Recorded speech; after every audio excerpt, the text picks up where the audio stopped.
escolher os parâmetros da FAO, OMS ou as DRIs.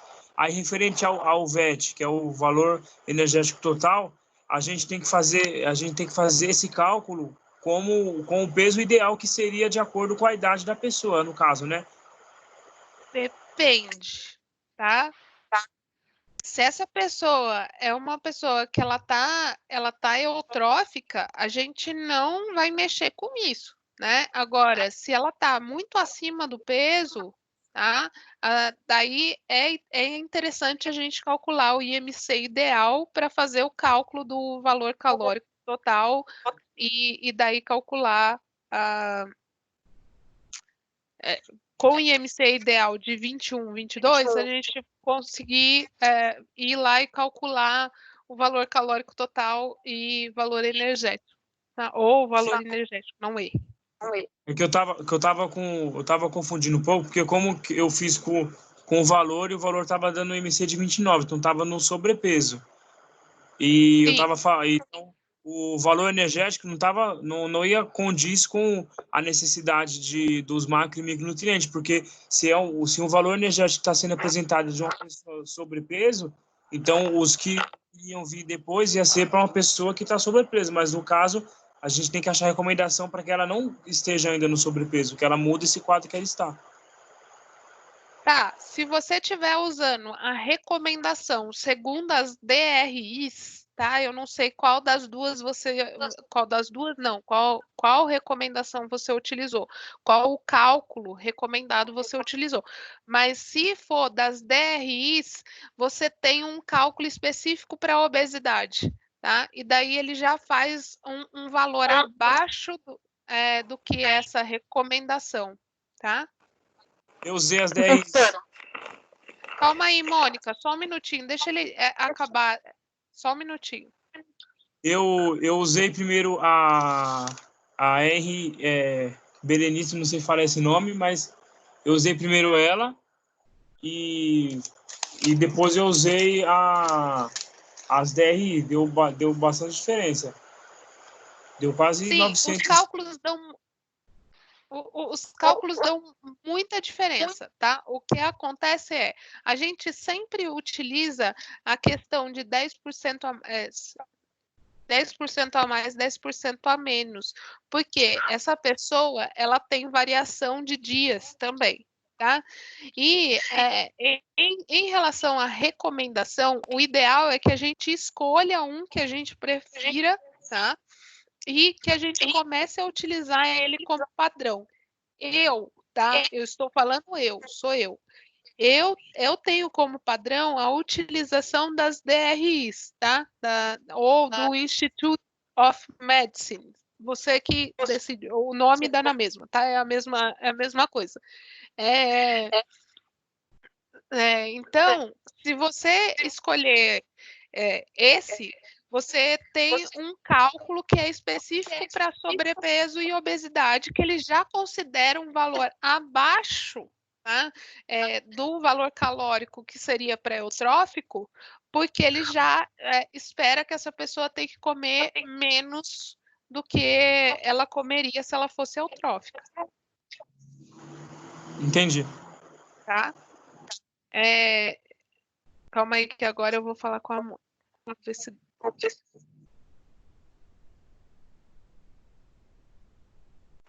Mônica, pode falar. Fibras, eu coloco por exemplo, 25 gramas ao dia, vitamina A, aí põe 6, 2,5, ferro 6 mg, cálcio 2,5, é isso mais ou menos? Que eu não entendi essa parte. Fibras, pode ser de 25 a 39. Né? De 25 a 39. De 25, desculpa. De 25 a 30 gramas. Tem uma recomendação para fibras que a gente deveria consumir por dia, tá? Vitamina A. Vitamina A, lá na tabela do seu livro, ele tem a questão de quanto que essa pessoa deveria consumir de vitamina A por dia. Tá? Tem 625. Foi isso que eu vi lá. Tá, isso vai depender se é homem, se é mulher e a idade. E É daí você homem. tem Sim. Foi na tabela de homem, tem lá. Foi o que eu vi. mas você está usando a EAR. Ah, não é ela não? Não, a EAR a gente não utiliza para recomendação, tá? O que a gente utiliza para recomendação é a RDA, Sim. tá? Ok. Então, dá uma olhadinha lá, porque o valor é um pouquinho diferente, Ok. tá? Ah, então é isso que coloca na. É isso que eu estava em dúvida. Aí deu a classificação do estado nutricional moderado. Também dá moderado, não dá? Ou é só o trófico que você falou?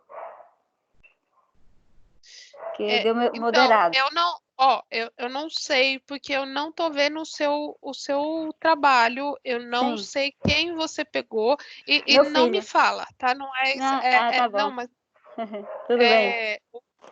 o que eu quero é que vocês façam essa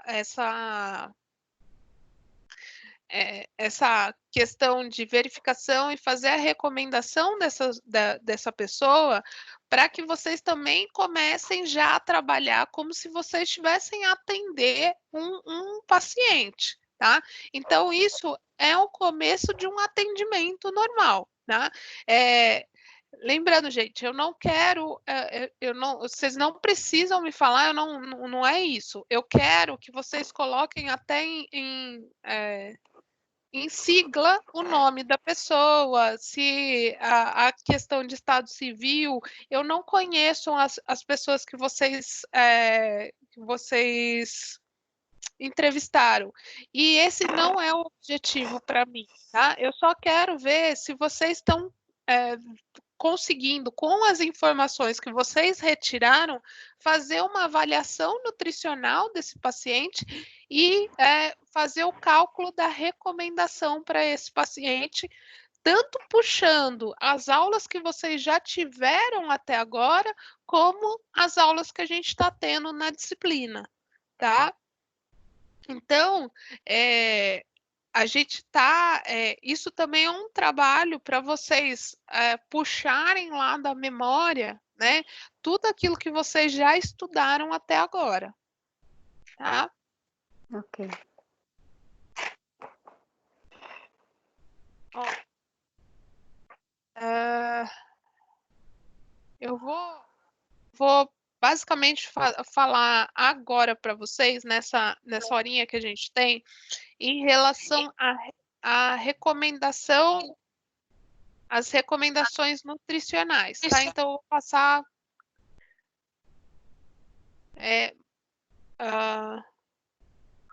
Eu vou passar alguns cálculos novamente, então vou relembrar as coisas para vocês, tá? Sobre as recomendações nutricionais, tá? E eu vou disponibilizar uma aulinha sobre avaliação nutricional, que não é o objetivo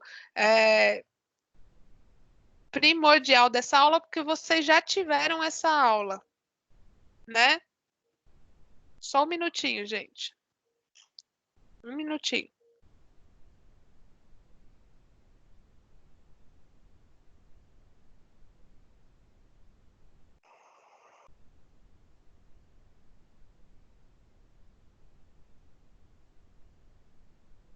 Desculpa, gente. É que o computador do meu marido está aqui do meu lado e estão chamando ele. Mas vamos lá. Ô, Pro, Sim, pode falar.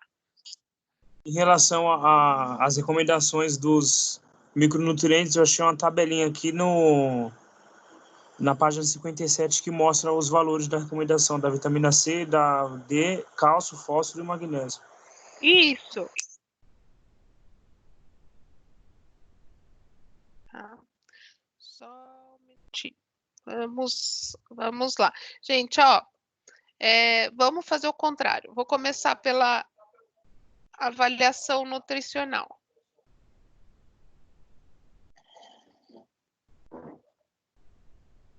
Vou compartilhar aqui com vocês, tá?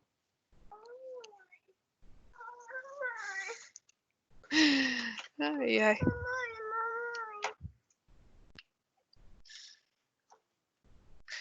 Filha, mas tem que ficar quietinha, tá bom? Desculpa, gente, participação especial.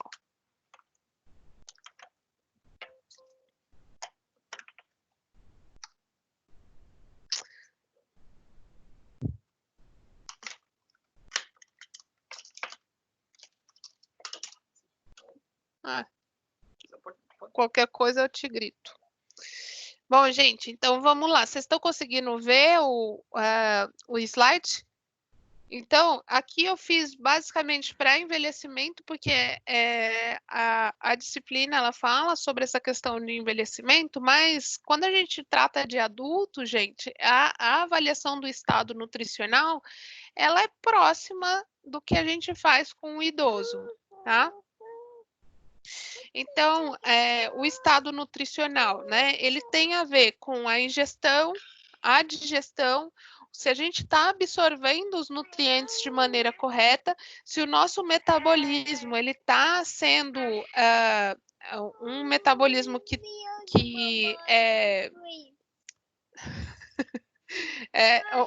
que está sendo suprido todas as necessidades que a gente tem em relação à ingestão e absorção dos nutrientes, né?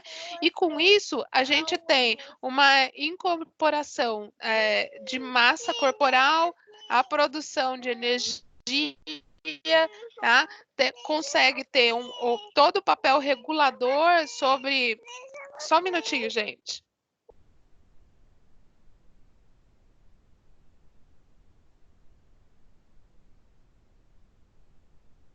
Desculpa, gente, que tá difícil aqui. E a questão de que a gente tem todo o papel regulador que os alimentos eles exercem no nosso corpo, né? E ter a eliminação apenas dos subprodutos, né? E o ideal é que a gente tenha essa eliminação de maneira correta, para que a gente também não tenha uma toxicidade ou qualquer coisa do jeito que vocês provavelmente vão estudar na aula de gravemente enfermos. Então, a gente tem que considerar que a ingestão dos nutrientes e os processos digestivos, né, e absortivos e o metabolismo, ele tem um equilíbrio para que a gente tenha todas as condições do organismo no que diz respeito ao estado de energia e nutrientes. E com isso a gente consiga ter uma manutenção do estado nutricional o mais adequado possível, né? O mais normal possível. Então, o estado nutricional, né, é o estado de saúde de uma pessoa em termos de nutrientes da dieta e no corpo.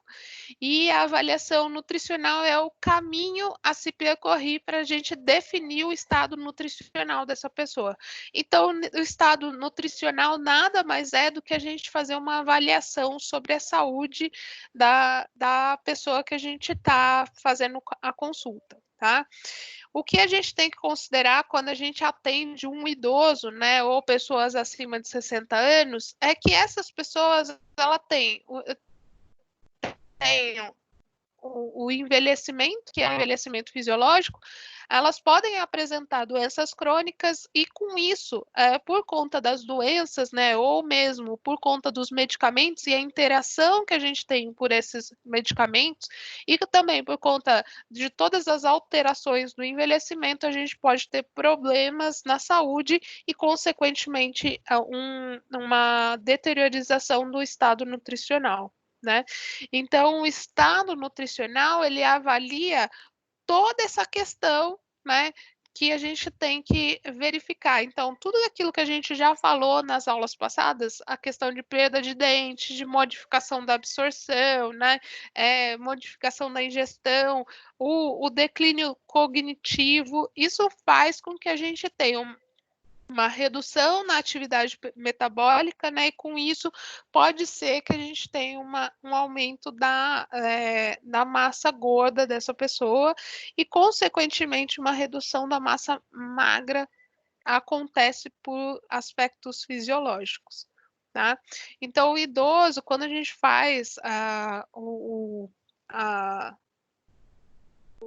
avaliação do estado nutricional, é importante a gente aferir a estatura, né, e verificar toda essa questão de peso da pessoa para ter pelo menos o parâmetro do IMC.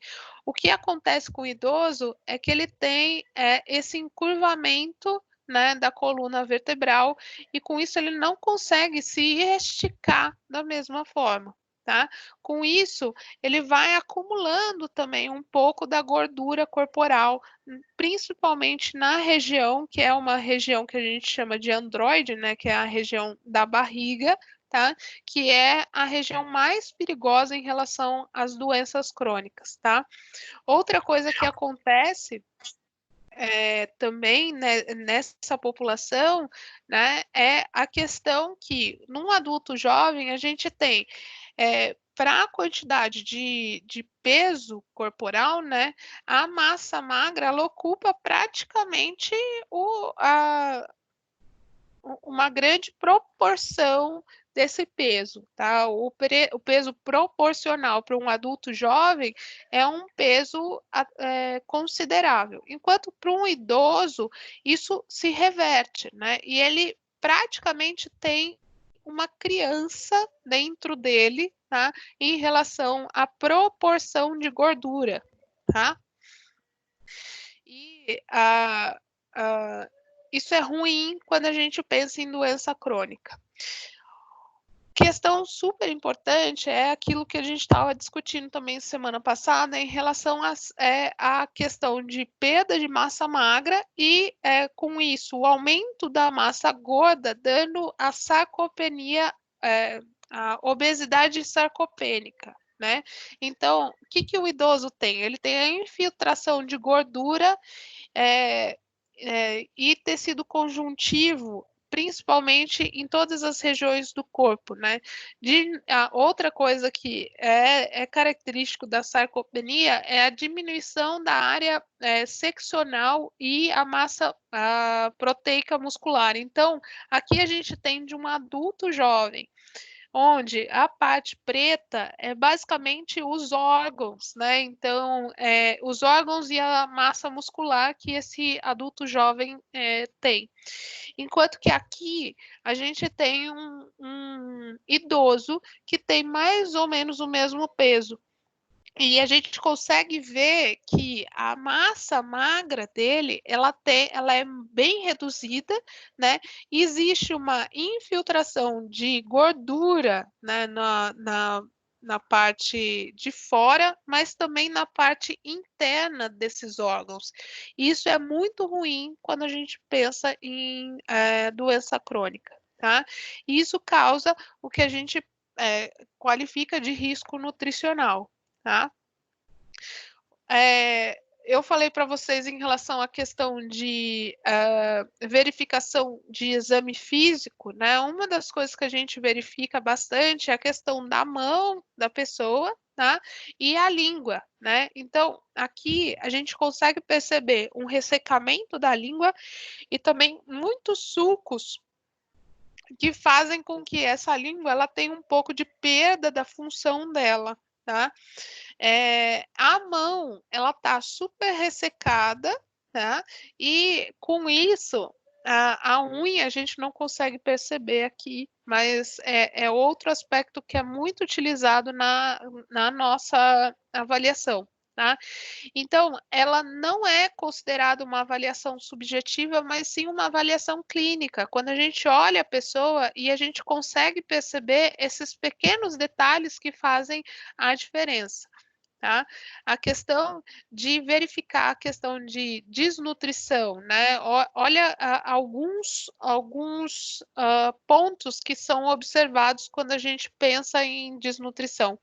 Quando a gente faz simplesmente o pinçamento, tá, da região bicipital, então quando a gente pega o nosso, por exemplo, é muito comum a gente pegar uma pele e uma quantidade de pele que é um pouquinho maior. Se essa pessoa está desnutrida, é muito característico você pegar só a pele. Eu não tenho nem onde. Aqui, ó, na mão. Isso é um parâmetro que é super bom para a gente usar, tá? Quando a gente pega a pinça e tem essa mesma sensação que é da gente pegar com a nossa o dorso da nossa mão, né? A gente pegar aqui na tricipital ou na bicipital, dessa mesma forma, só a pele, isso é característico de desnutrição, tá? Outra coisa, a região clavicular. Essa região clavicular com fossas, né, que tanto aqui, ó, próximo ao pescoço, como próximo à região do braço, também é uma característica de desnutrição. Na região do quadríceps, mas mais especificamente do joelho, né? Isso, quando a pessoa se torna um pouco mais desnutrida, aqui é um desnutrido severo, tá? Uma coisa que a gente nota bastante são essas, quando ele faz o posicionamento de 90 graus, essa característica aqui, o músculo separando muito da pele, né? E na região da mão, quando a gente olha essa parte aqui dos adutores da mão, tá? Ele tem um buraco fundo quando essa pessoa coloca em qualquer lugar onde faça apoio. Tá?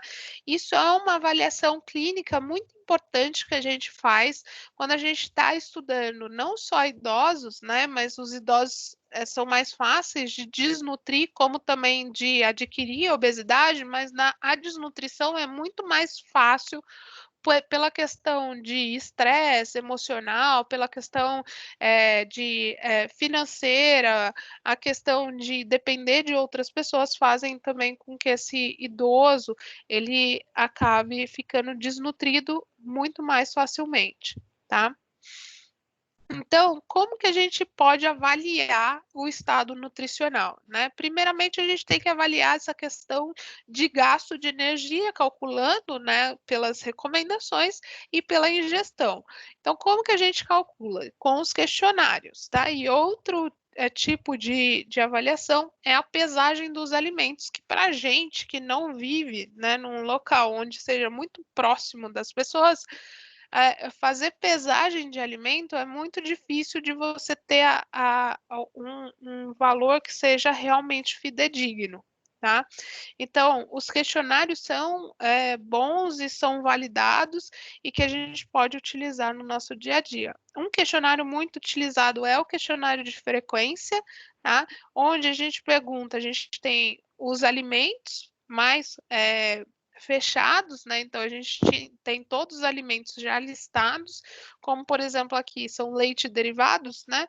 E ele tem a frequência de consumo. Então eu consumo leite nunca, 1, 2 vezes da semana, 3 a 4 vezes na semana, tá? Todos os dias. E normalmente a última coluna aqui é o valor da porção que esse questionário ele utiliza. Então, por exemplo, um copo médio de 200 ml, tá? Para a gente conseguir fazer o cálculo desse questionário de frequência. Outro que é o que eu falei para vocês que vocês poderiam fazer é fazer o recordatório de 24 horas, onde a gente pega o horário onde aquela pessoa se alimentou, né? Qual é a refeição que aquela pessoa está fazendo naquele momento, tá? A preparação, né, o alimento e a quantidade consumida. Então, daquela forma que eu falei, da anamnese é uma maneira mais simples da gente colocar, né, nesse formato, tá? E o registro ou diário alimentar, qual a diferença do registro para o recordatório? O recordatório, gente, normalmente existe um entrevistador, tá? Tanto por telefone ou pessoalmente, a gente entrevista essa pessoa e o ideal é que a gente não participe disso. O diário ou registro alimentar, essa pessoa vai anotar, tá? Todas as vezes que ela comeu alguma coisa, ela vai chegar e anotar por ela mesma, fazer um diário, tá? Como se fosse um diário alimentar que a gente faz. Então, quando a gente pensa em idoso, o registro ou diário alimentar é muito difícil dele fazer, porque a questão de memória, por mais que seja para ele anotar no mesmo momento que ele está comendo, isso não funciona, tá, gente? A gente tem uma deficiência em relação a quando essa pessoa começa a envelhecer, a conseguir fazer questionários que consigam coletar as informações de uma maneira mais fidedigna, tá? Outra coisa que a gente tem que avaliar, né? A antropometria, tá? Principalmente o índice de massa corporal. Quando a gente pensa, e foi isso uma das coisas que vocês até chegaram a me perguntar, o IMC, ele é um parâmetro bom, né? Então, para pessoas acima de 60 anos, né, o IMC, pelos estudos, eles demonstram que o IMC é um parâmetro que consegue avaliar bem a população, tá? E nesse estudo, por exemplo, a relação cintura-quadril, ela foi associada à mortalidade apenas quando a gente exclui os maiores de 80 anos, tá? Porque acima de 80 anos, a probabilidade de desnutrição é muito alta. E daí a relação cintura-quadril dessa pessoa, ela fica muito próximo de 1. Então, depois de 80 anos, por mais que ele não tenha um risco associado à relação cintura-quadril, como ele já tem a idade, ele tem uma probabilidade maior de morte, né? A idade, por si só, ela acaba sendo um risco, né? A circunferência abdominal, ela tem pouca associação com a mortalidade, e o IMC alto não foi associado, mas o IMC baixo foi altamente associado com a mortalidade, tá? Então, esse outro estudo, ele também fez essa questão, ele conseguiu verificar isso, né? Quando a gente pensa em IMC, tá? Para idosos que têm o IMC abaixo de 22, tá? Isso é um alto índice de mortalidade para a população. Então, quanto menor é o IMC, maior é o risco desse paciente sobreviver, tá? E aqui, para adultos, né, não idosos, a gente utiliza essa classificação da Organização Mundial da Saúde, e com isso existe também essa questão da gente falar se ele tem risco ou não para desenvolver doenças crônicas, né? Então, baixo peso é baixo risco, eutrofia sem risco, sobrepeso não tem um risco que seja realmente associado a isso, mas quando ele já atinge o sobrepeso acima de 25, tá, gente? Então, o IMC de 25, que é considerado sobrepeso, a gente não consegue associar com risco para doenças. Mas acima de 25, então 25,5 para cima, isso já considera-se um risco aumentado para doenças crônicas. Só que estudos mostram que esse IMC, né, de 18,5 e 25 para idoso é um IMC que já é muito baixo.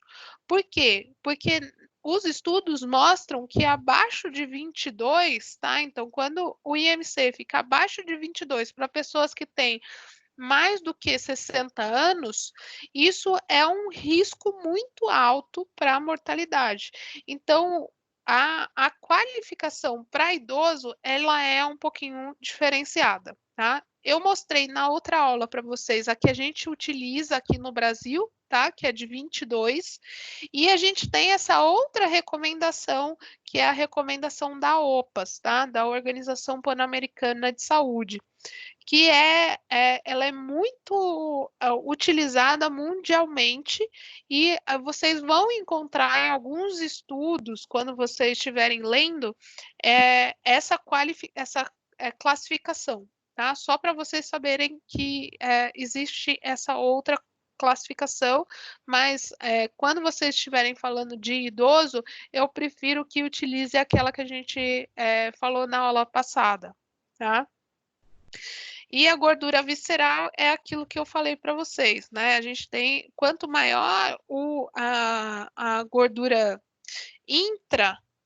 visceral, né, entre os órgãos, maior é o risco dessa pessoa para desenvolver doenças crônicas. E isso não necessariamente para pessoas idosas. Então, para a gente, até, né, adultos, jovens, essa gordura intravisceral, tá? Ela é muito alta no risco para doenças crônicas, tá?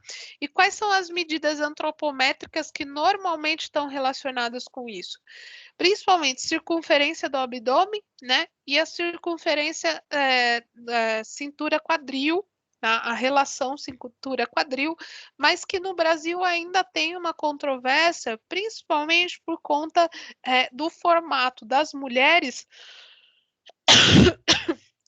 que é um formato de corpo onde a gente tem muito quadril, né? E a nossa cintura é um pouco menor, tá? É aquele formato violão ou formato pera, que apesar desse formato pera, né, essa pessoa ser classificada como obesidade, como ela tem um acúmulo de gordura mais centrado na região do quadril, ele não é tão deletério quanto esse formato mais androide, onde a gente tem um acúmulo de gordura mais centrado na região abdominal, tá, gente?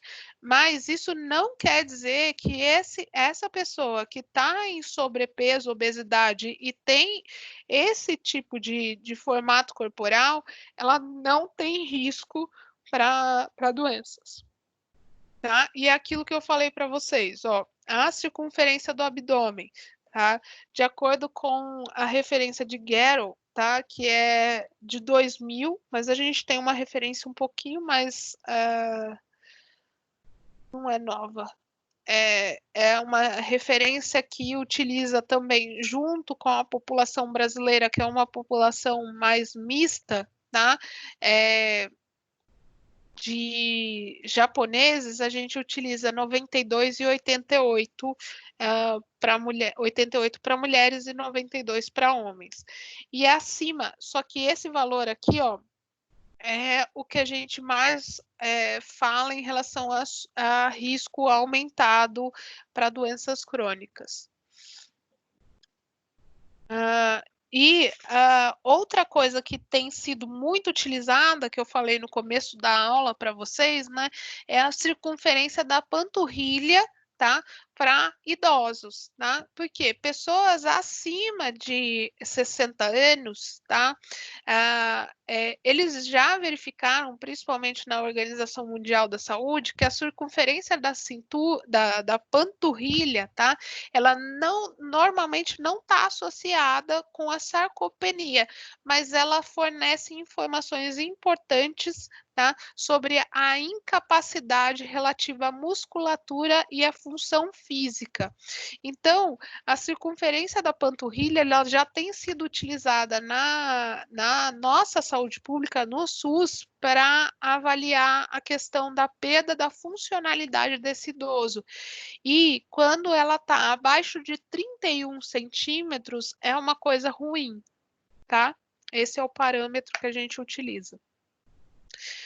Só para mostrar para vocês, tá, que a população, né, aqui continua falando sobre esse estudo, tá, principalmente de mulheres idosas, onde se verificou, né, que as mulheres, né, a gente tinha uma distribuição, né, dessas mulheres que apresentavam perda disfuncional disfuncional de músculo, tá?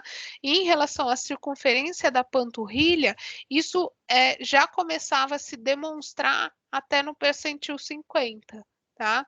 E isso também continuou sendo demonstrado nos homens também com essa mesma porcentagem de homens que também tinham uma perda funcional, tá?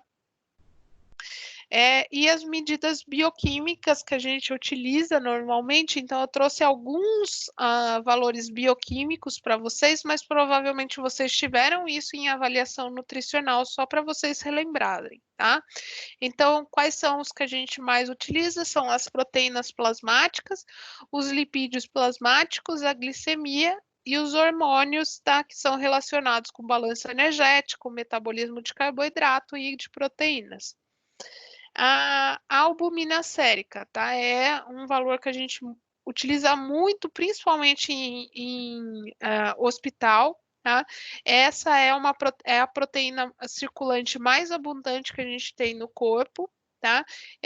A gente tem por volta de 3 a 5 gramas por quilo de peso corporal e a vida média dela é 18 a 20 dias. Então, esse parâmetro para a gente utilizar é muito bom. Então, quando ela está abaixo ou acima, a gente consegue diagnosticar isso muito facilmente, porque a vida média dela, né, a duração dessa proteína na circulação é uma duração que a gente consegue aferir com maior fidedignidade, tá?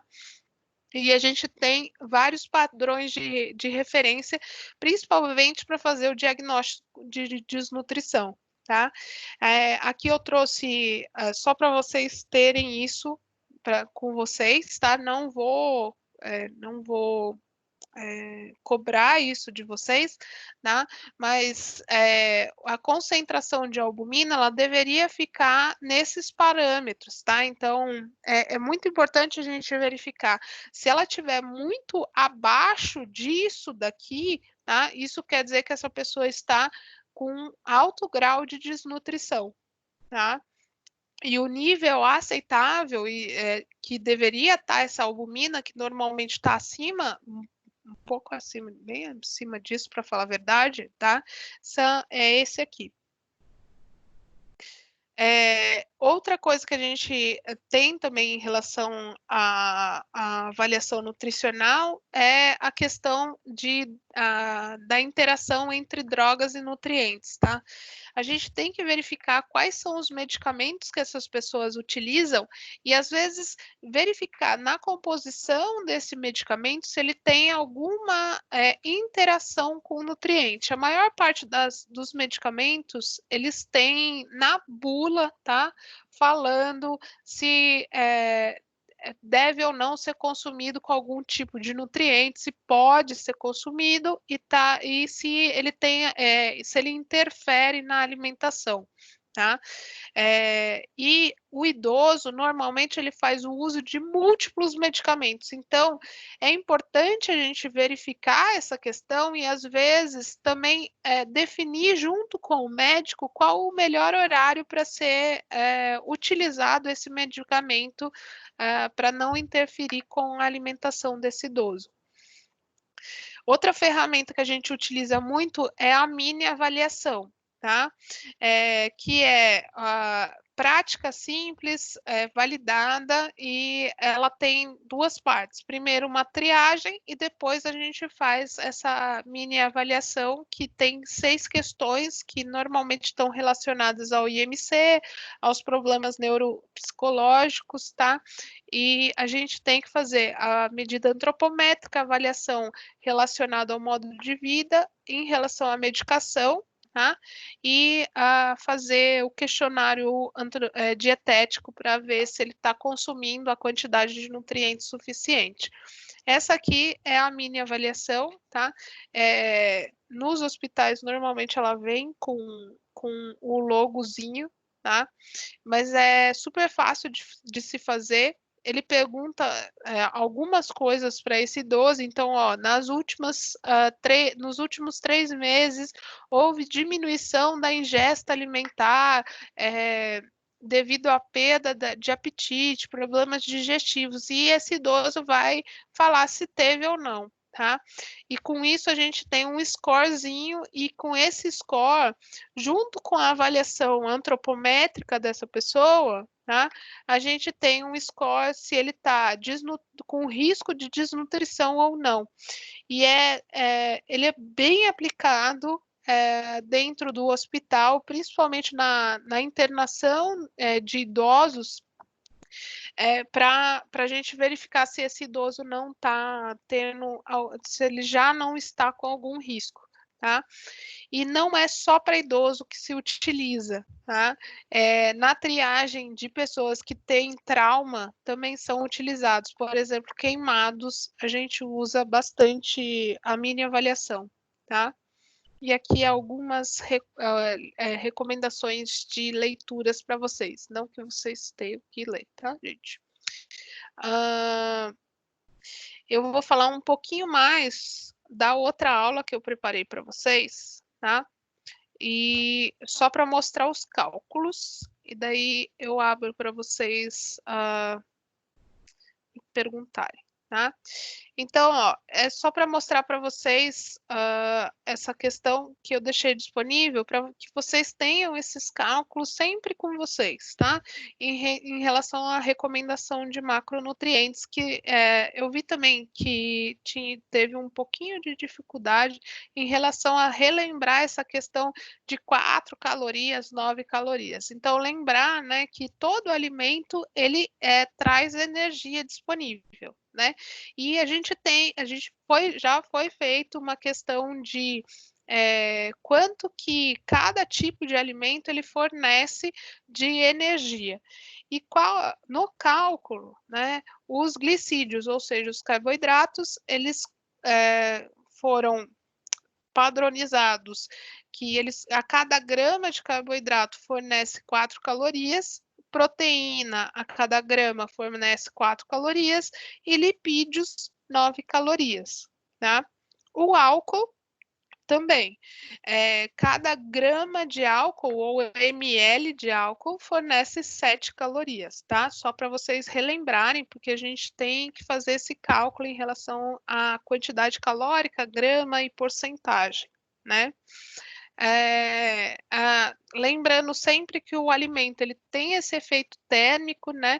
E quando a gente fala de gasto energético, por que a gente gasta energia, né? Porque a gente tem efeito térmico do alimento, tem a termogênese facultativa, tem efeito térmico de atividade física e tem o nosso metabolismo, né? Que é para essa questão de fazer todo o processamento do nosso para a gente ter energia durante o dia, para a gente ter todas as funções dos nossos organismos, dos nossos órgãos, funcionando, a gente gasta mais ou menos 60% a 75% do que é o gasto energético total, tá? O que afeta a termogênese, né? Então, o que afeta a gente gastar mais energia ou não, né? Então, carboidrato e proteína, eles acabam sendo mais gastando mais para o processamento, para a ingestão, né, para digestão desses alimentos do que a gordura propriamente dita, tá? A refeição adicionada de chili, o que que é chili, gente? É pimenta, tá? Ele acaba aumentando, não é isso, tá, gente?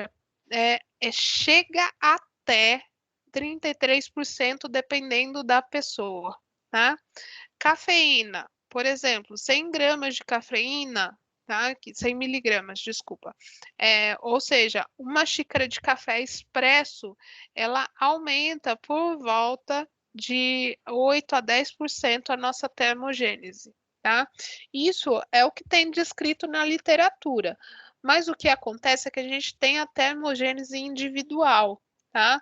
E isso não quer dizer que todo mundo que tome cafeína vai fazer com que essa pessoa ela realmente tenha esse aumento de 8%. Uma pessoa sedentária que toma cafeína, ela não chega a aumentar a termogênese dela nesse valor, tá, gente?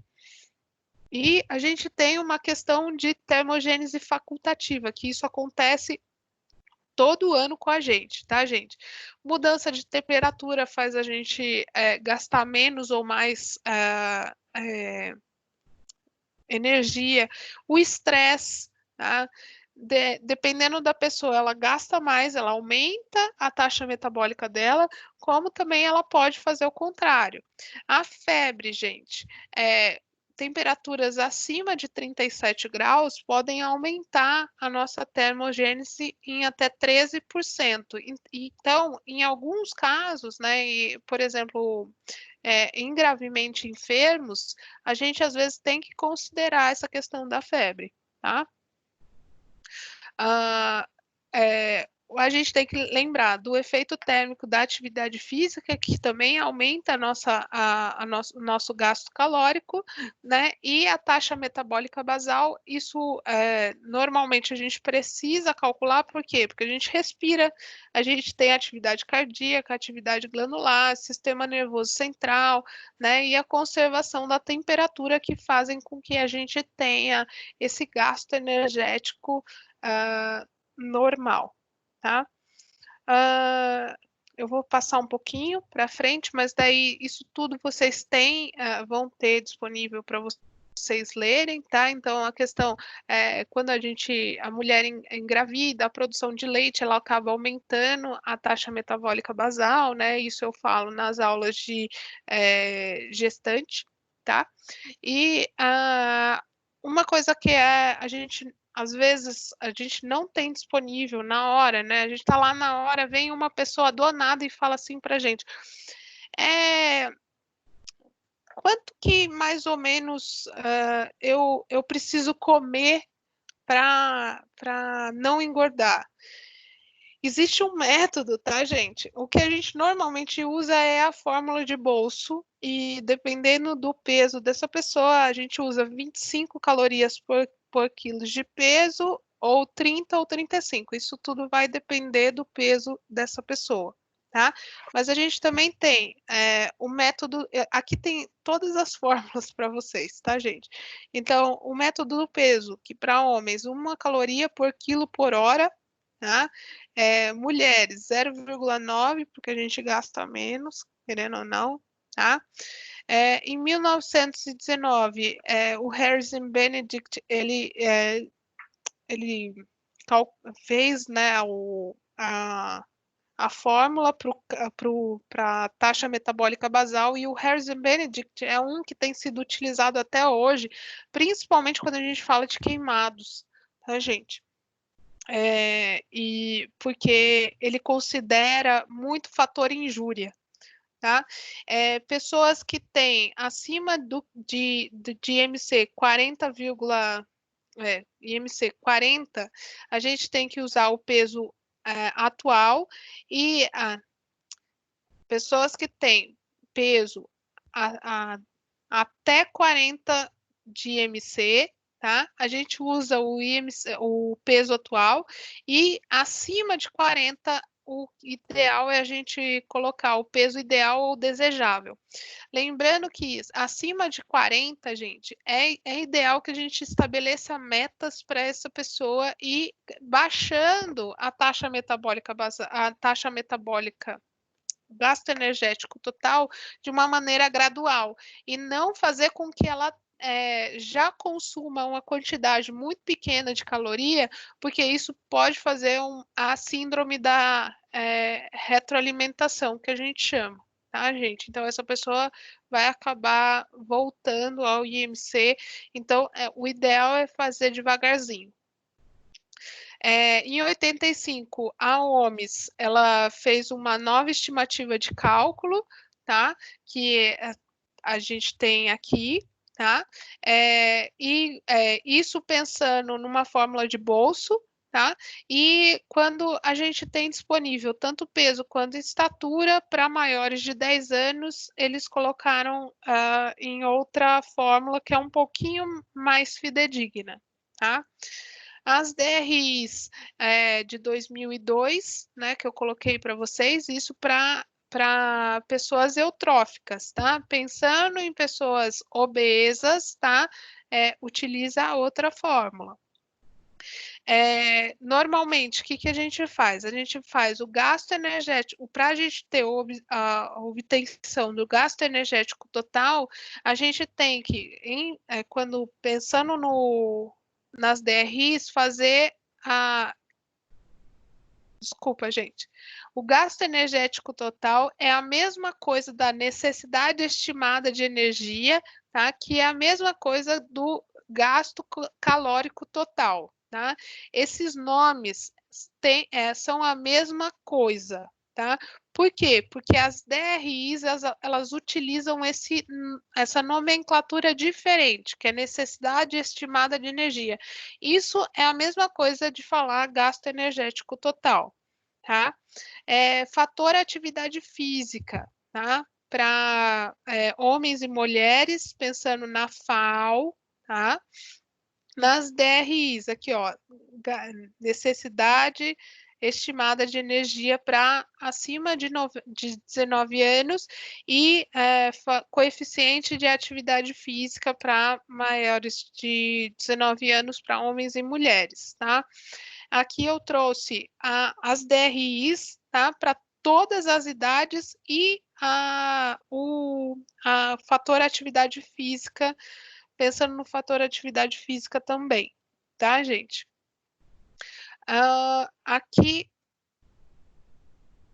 para pessoas obesas, tá? Então, acima do IMC 25 para as DRIs, elas têm uma outra fórmula, tá? Que elas calculam um pouquinho menos de energia e o coeficiente de atividade física é um pouquinho abaixo também para a obtenção de uma quantidade de gasto energético total um pouquinho abaixo para que ele tenha uma perda de peso, tá? Lembrando, tá, gente?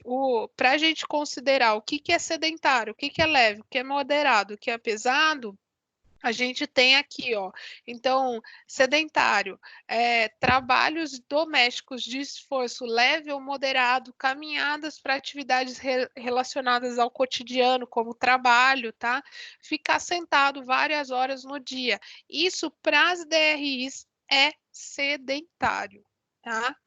Uma pessoa que caminha um pouquinho mais rápido, faz atividades além do que essa do sedentário, é nível leve. E daí ele vai passando um pouco para cima. Então, pesado, gente, é basicamente o atleta, tá?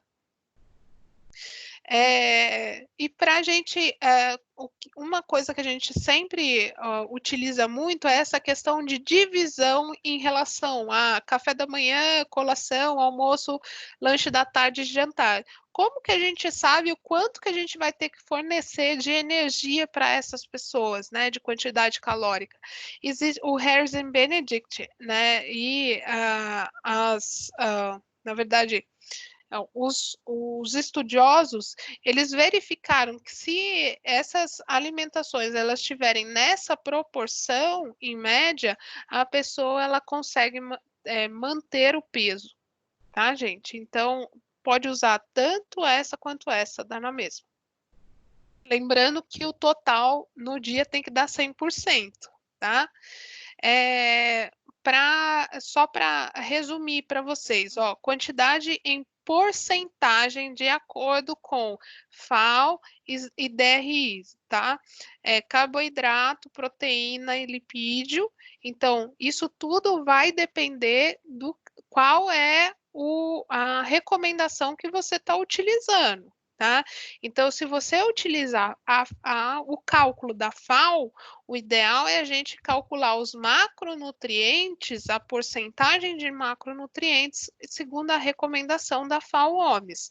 Se eu utilizo as DRIs, eu vou utilizar as recomendações de macronutrientes segundo as DRIs, tá? Aqui, só para vocês saberem, a gente tem também o cálculo da SBAN, tá? Que recomenda, caso você... Ela fala que você pode utilizar o cálculo das DRIs e daí para macronutrientes utilizar a porcentagem de acordo com a SBAN. Então, é o único porém que existe, tá, gente?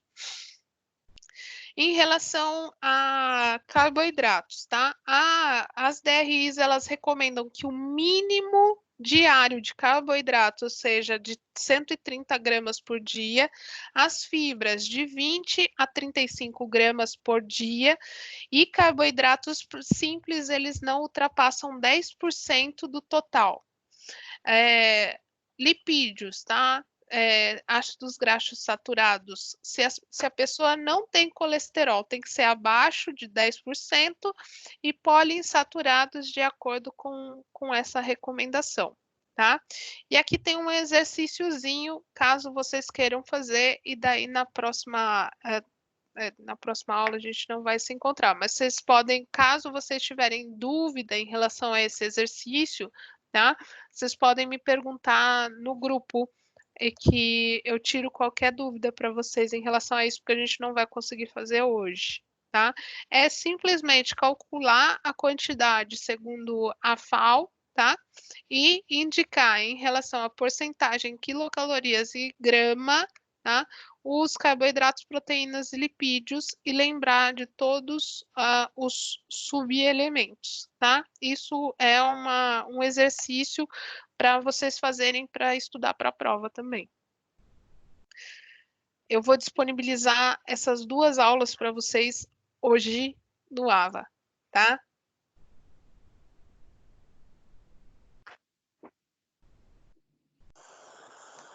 Professora, a próxima aula já é a prova, né? Oi? Próxima semana já é prova, né? Da próxima aula. Essas aulas, gente, o que acontece? Eu já passei para vocês todas essas questões de recomendação na aula que eu dei, não semana passada, mas na outra, tá? O que acontece é que ela é uma revisão, porque eu dei ênfase nas DRIs na minha aula. E daí eu percebi que faltou a gente falar sobre as outras recomendações, tá? Eu não vou exigir que vocês saibam a porcentagem recomendada por cada órgão, tá? Se eu pedir isso, eu coloco na pergunta para vocês. Então, fiquem tranquilos em relação a isso. E outra coisa, vocês, online, não tem como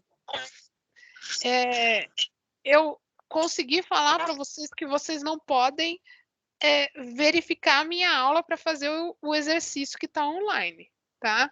Então, tem isso também, tá, gente? Vocês têm que lembrar que a aula vai estar disponível, o livro vai estar disponível para vocês. E, então, a prova não tem como ser difícil. Tá bom. Tá? Obrigada, professora. De nada. Eu vou colocar tudo isso para vocês, e a gravação dessa parte da aula que eu gravei. Desculpa, gente, eu esqueci de gravar desde o começo, tá? Mas tem pelo menos toda a parte dos slides, tá? Que vai ficar disponível lá no AVA para vocês. Tá certo. Ô, Luciana, Professora. Luciana, uma pergunta. Qual que é a relação cintura-quadril? Tá. Ó, relação cintura-quadril. Você vai medir a cintura, né? E depois você vai medir o quadril na parte mais... calma aí, é mais fácil eu colocar aqui. A gente tem sempre um sobressalente aqui, né? Essa é a maior medida que a gente mede. Não, Então, a medida ok, mas o cálculo, como é que cálculo que é esse? Então, é isso que eu estou querendo te falar. Você vai colocar a medida, então, a cintura dividido pelo valor da... Quadril. Isso. O valor da cintura dividido pelo valor do quadril. Tá. E tem que ser menor que 1. Isso. Tá, entendi.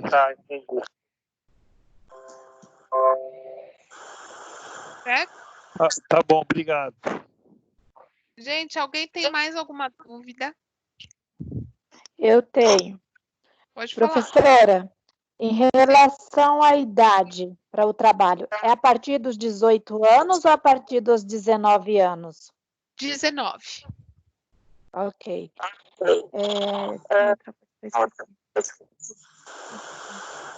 Tá. Por favor, como eu estou sem acesso ao AVA, posta lá, por favor, manda pelo e-mail essas aulas para eu poder tirar alguma dúvida, por favor. Estou sem acesso. Se puder também comunicar alguém da unidade, que alguns alunos estão sem acesso, inclusive eu, desde sexta-feira, eu agradeço também. Então, gente, poder... o que vocês... tem alguns professores que também estavam sem acesso. Qual é a recomendação? Tá? Que vocês limpem o histórico. Tentem limpar o histórico do navegador que vocês usam. Porque, às vezes, essa questão de que o navegador ele está com um histórico antigo e parece que o AVA ele deu uma modificada, alguma coisa aconteceu, tá, gente? Eu não sei dizer exatamente. Os professores pediram para a gente limpar o histórico e atualizar. Foi. Professora, posso fazer uma pergunta besta? Que horário que a prova tem algum horário para a gente fazer? Vai ficar disponível e a gente entra hora? Não, a prova vai... todas as provas vão ficar disponível no dia 20 e vão parar de ficar disponíveis no dia 24. No dia 24 à noite, né? Então, vocês têm do dia 20, que é segunda-feira, até sexta, para responder as provas, tá? Gente, obrigada. Professora, tem uma dúvida? Sim. Quando você está pedindo aqui para a gente avaliar pálpebras, no caso é quando a gente abaixa o olho, vou te mostrar aqui esse olho. Quando a gente abaixa assim e vê que está avermelhadinho, está rosadinho, está na cor avermelhada. Essa parte aqui, ó, que a gente passa o lápis, mulher é fácil, porque a gente passa o lápis. Ela tem que estar rosada, tá? Se ela tiver esbranquiçada, tem que estar avermelhadinha, rosadinha, né? Então, isso é sinal de que o sangue está chegando até aqui. Quando ela está mais esbranquiçada, tá? Isso é um sinal característico de anemia, mas não só isso, tem mais.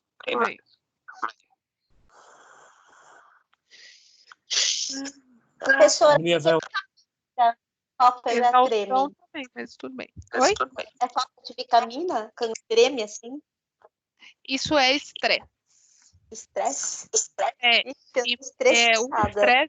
o estresse às vezes está relacionado com falta de zinco, tá? Então, tem que dar uma olhada se você está consumindo alimentos que contenham zinco.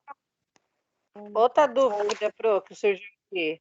O VET é o valor da taxa metabólica basal que eu achei, vezes o fator de atividade física, não é isso? Que é o total do VET?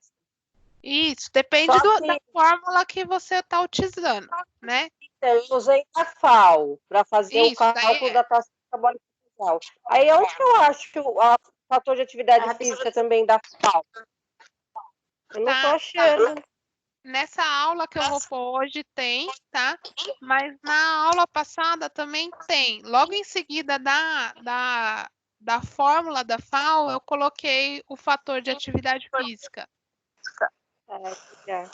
Eu não sei se é 1 ou é Eu 1,34. vou colocar essas duas aulas para vocês no grupo e daí fica mais fácil, Tá. tá bom? Vou imprimir essas aulas. Oi? A gente vai usar bastante. Gente, então, ó, só lembrando, não se esqueçam de me entregar o trabalho até quinta-feira, tá? Eu vou aceitar até quinta, para vocês fazerem essas modificaçõezinhas, tá? Lembrar de colocar o histórico clínico e social é importante e não coloque o nome, tá? Coloque a pessoa com as iniciais, tá? As iniciais da pessoa, lembrar de colocar sexo feminino ou sexo masculino, porque também tem essa questão de a gente colocar homem ou mulher e às vezes não está adequado. E Desculpa, tem que colocar sexo, se é feminino ou masculino? é melhor sexo do que a gente colocar essa questão dele ser homem ou mulher, tá? É simplesmente por uma. É que gênero. Não, Tá? não colocar gênero, né? Isso. Tá? E a tabela, só quero te perguntar aqui, essa tabela que você colocou aqui, ó, vou virar para você ver, que está até 60 anos ou é acima de 60 anos, a mesma tabela que a gente vai usar? Essa aqui, ó. Peraí, Isso. Esse daí pode usar, porque não tem problema ser acima de 60 anos. Mas eu vou colocar a aula de hoje e tem os valores. Se você, tá? Pode usar os valores. Essa mesmo? Pode usar essa? Abaixo de 60, pode ser? Ó, eu vou te mostrar que é mais ou menos, é o mesmo. Aí.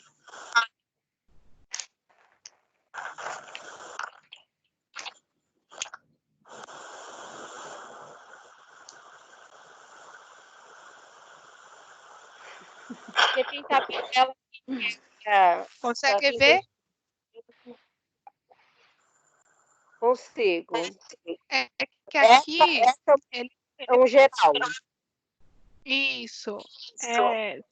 Só que aqui ele considera, tá? O fator atividade física pesado. O pesado também é atleta, tá?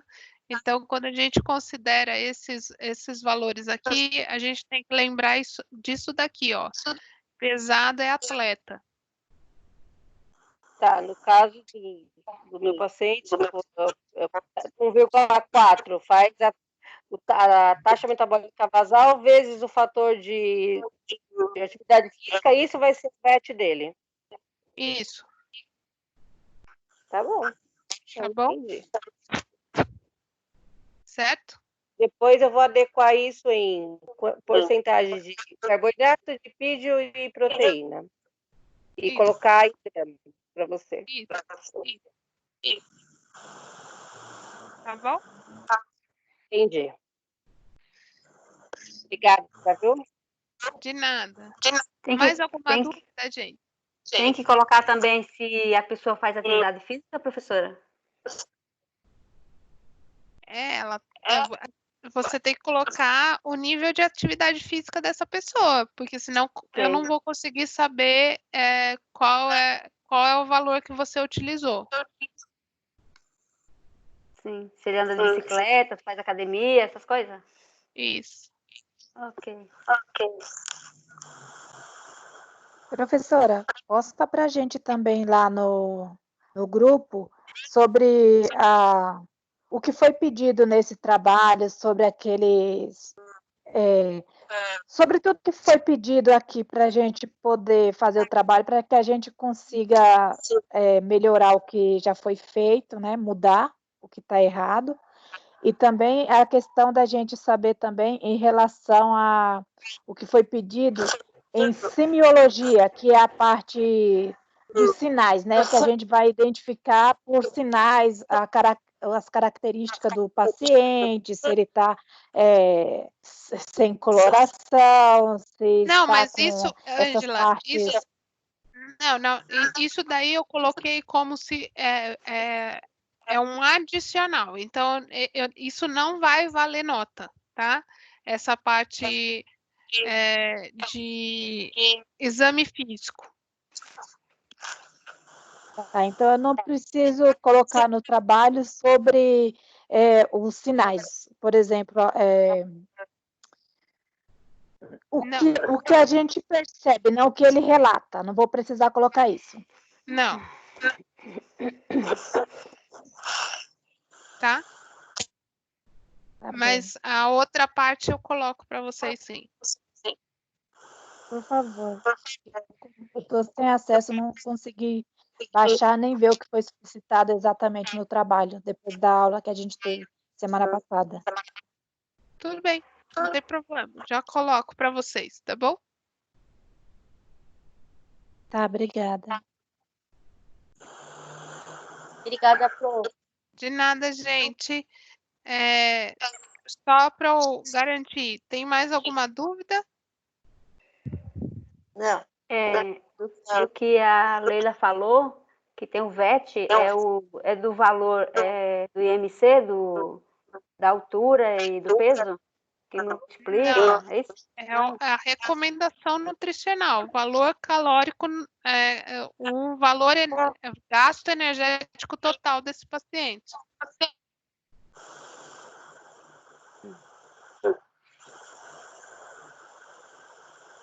É essa fórmula que eu acabei de mostrar na aula. Sim. Ok. Tá tudo na apostila, né, Pro? Essa aula aí. Né? Tá toda na apostila. Ô, Pro, uma pergunta. Essa sessão agora foi qual? 3.1? Eu ampliei ela, tá? E daí eu falei um pouco mais sobre essa aula para vocês. Obrigada, Pro. De nada. Obrigada, professora. Obrigado. De nada, gente.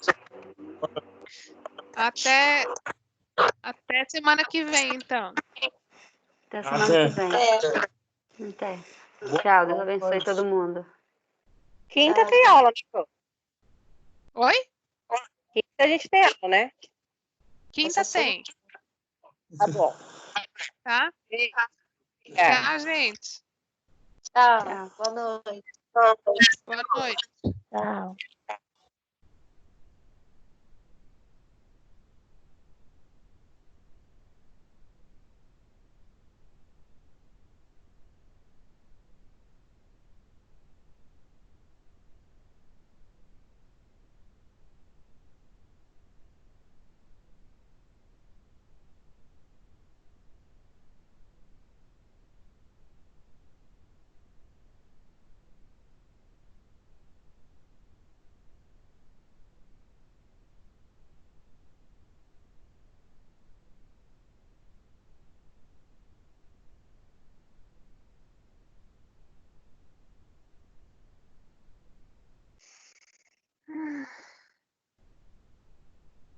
Ai, Jesus, é muita coisa. Essa professora, ela pede as coisas, ela não pega e descreve como que ela quer o trabalho, entendeu? Ela vai lá e fala sobre isso, meu, mas é tão minucioso o trabalho, entendeu? O trabalho é tão minucioso que se ela não descrever o que ela quer no trabalho igual a outra, a gente não vai saber fazer como tem que ser feito, entendeu? Fala sobre Y sem falar sobre X. Se não falar sobre X, como é que você vai saber até chegar a Y?